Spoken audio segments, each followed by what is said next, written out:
An undercover beer buying operation has resulted in charges against 7 clerks. Find out who was caught in the undercover sting in Friday's edition. And here is what McMinnville Police Chief Brian Denton has to say about it. This is Atlanta Northcutt with the Southern Standard, and I am here at the McMinnville Police Department with Police Chief Brian Denton.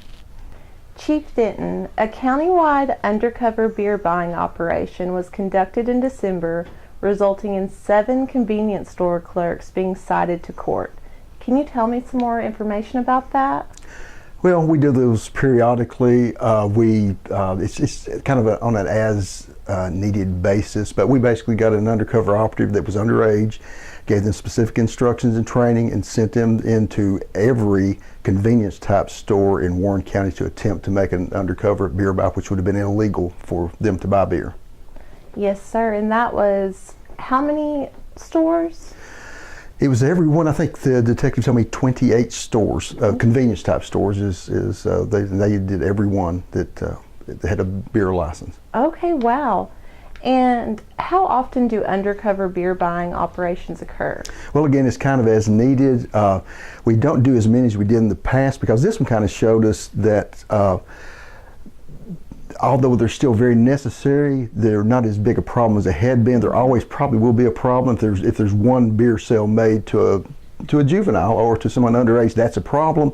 But from this one, we determined it may not be as big a problem. In the past, we'd had them where up to 75% of the businesses had actually sold to our undercover operative. So about 25% sold this time. So although that's not perfect, it's much better and we're satisfied with that. Yes, that's a huge improvement. Yes. How hard is it to pull an operation together, and how long did this one take? The actual operation only took 2 days, 2 full days, 4 or 5 people, just start early, go late, that kind of thing.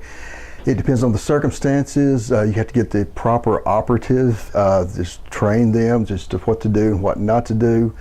It requires consultation with the district attorney's office. Two different agencies did this, and we and the sheriff's department. It's a joint operation between us.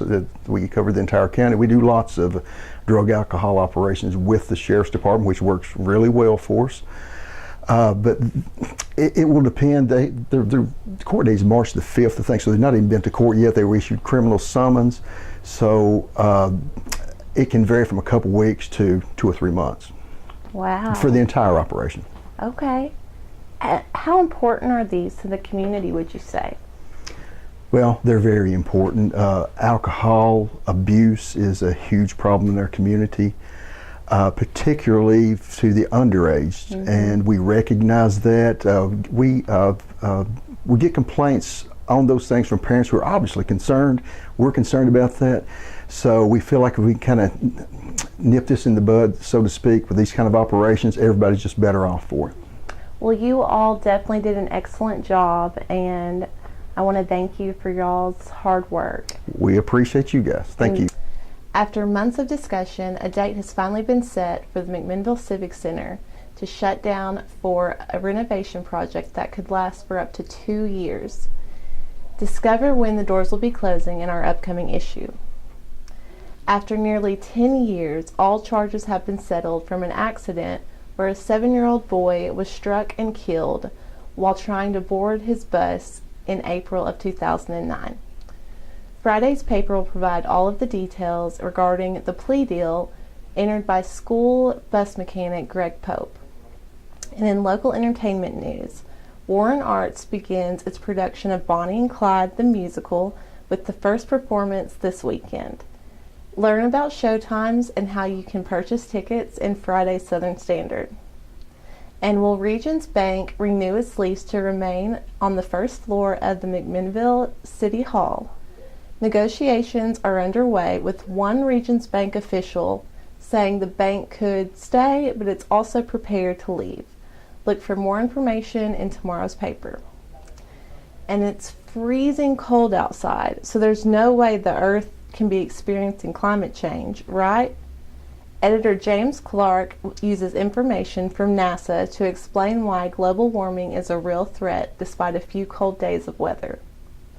This has been Atlanta Northcutt reporting for the Southern Standard, your source for local news.